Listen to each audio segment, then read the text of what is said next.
About to undergo one of the world's toughest challenges ever.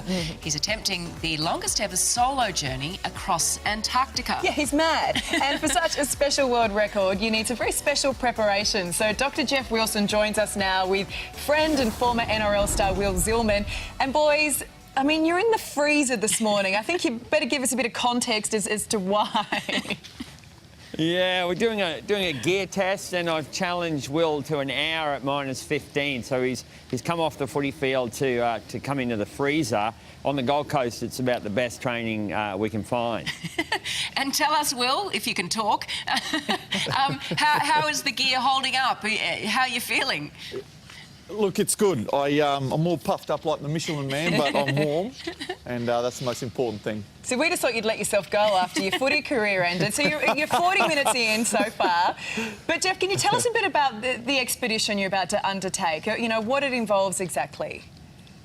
So this journey's been something that I've been trying to piece together for over 6 years, and it's an attempt to break the record for the longest solo polar journey in human history, going over the coldest part of Antarctica, and in fact the coldest naturally occurring place on planet Earth, Dome Argus. So it'll be my toughest polar challenge to date, and it's all once again in support of the breast care nurses from the McGrath Foundation, and the kick-off event is October 19th, the Pink Gala Ball, so we'd love people just to get on and get down there and party with us to set this thing off. That is a wonderful and very worthy cause, but Jeff, I've got to say, some people would think you are absolutely crackers. Others would say you're incredibly courageous.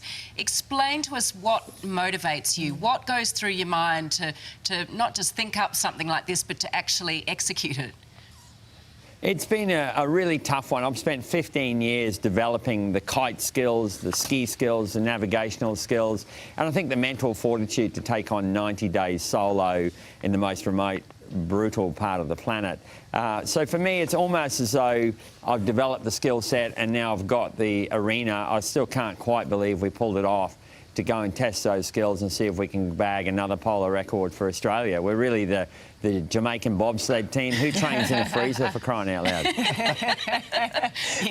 do love it. I'll tell you what, I'm just thinking, 90 days solo, that's you're going to get pretty lonely.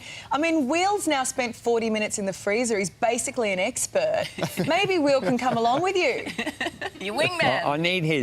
I need his brawn to help me pull the sled. He's built for sled pulling, but you know, it's just great to have a mate who's got the guts to hop in a freezer for an hour at -15 just to kick this thing off and show support from start to finish. Will, do you want to comment? No, look, I mean, you know, Jeff's going to be out there for months, you know, and I'm in here for an hour or two, so it's really nothing, but it's a great way to kick off Jeff's journey, and like he said, if everyone can get online and get along to the Pink Polar Ball that we're hosting on the 19th of October, we'd really appreciate it. And Jeff, what do you think is going to be the toughest part of this mission? Is it dealing with the cold? Is it the fact that you're on your own, the distance you have to cover? I think there's 4 legs. So the first leg is from the coast to the pole of inaccessibility, and then to the South Pole. The leg that's really got me a little bit concerned is the climb from the pole to the top of Dome Argus. That's a 1.3 kilometre vertical climb, and every foot I go higher, the temperature drops. It could be down to -40, -50 on the top of Dome Argus. Wow. No human being has ever done that climb, so there's no one I can reference off. It really is a voyage of exploration. We don't quite know what we're going into. So if anything keeps me up at night, it is that. The loneliness, probably the other thing. You know, it's great to be in here with a mate, but out there you really are alone. At the top of Dome Argus, there'll be no one on the planet more isolated than me at that point in time. So there's mental challenges as well, but, you know, I feel up to it. I feel the gear's up to it. My training's been arduous. I'm ready to go. You are absolutely remarkable. What is there one element that perhaps scares you the most? Or I mean, I don't want to dampen the spirits here, because this is an extraordinary feat that you're taking on, but what's the most challenging of all of that? Probably the most challenging thing is making sure you don't come home in a bag. You know, it's great to have these goals, but Henry Worsley was a much more experienced polar explorer than me, and he was trying to break my 2013 speed record across Antarctica, and he pushed too hard and didn't make it home. So, you know, that's in the back of my mind every step. I love my family, I love my friends. I don't want to come home. I don't want to add stress to their life. So it's just being careful and measuring every step, making good decisions the whole way.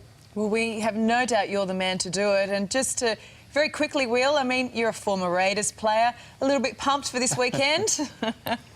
Look, super excited for the club. It's a great thing. They haven't been there for a while now, so you know they've had a phenomenal year, and they've got a lot of support behind them. So really hoping they do well. Well, we greatly appreciate both of your time this morning. Jeff, best of luck. Thanks, we guys. will keep across this, and as you say, all money raised going to the McGrath Foundation, which is a wonderful, wonderful organisation. Good luck, and look forward to speaking. Thank you, guys. Look So forward good to to talk, speaking to yeah. you on the other side, hey? Yeah, let's lock that in now.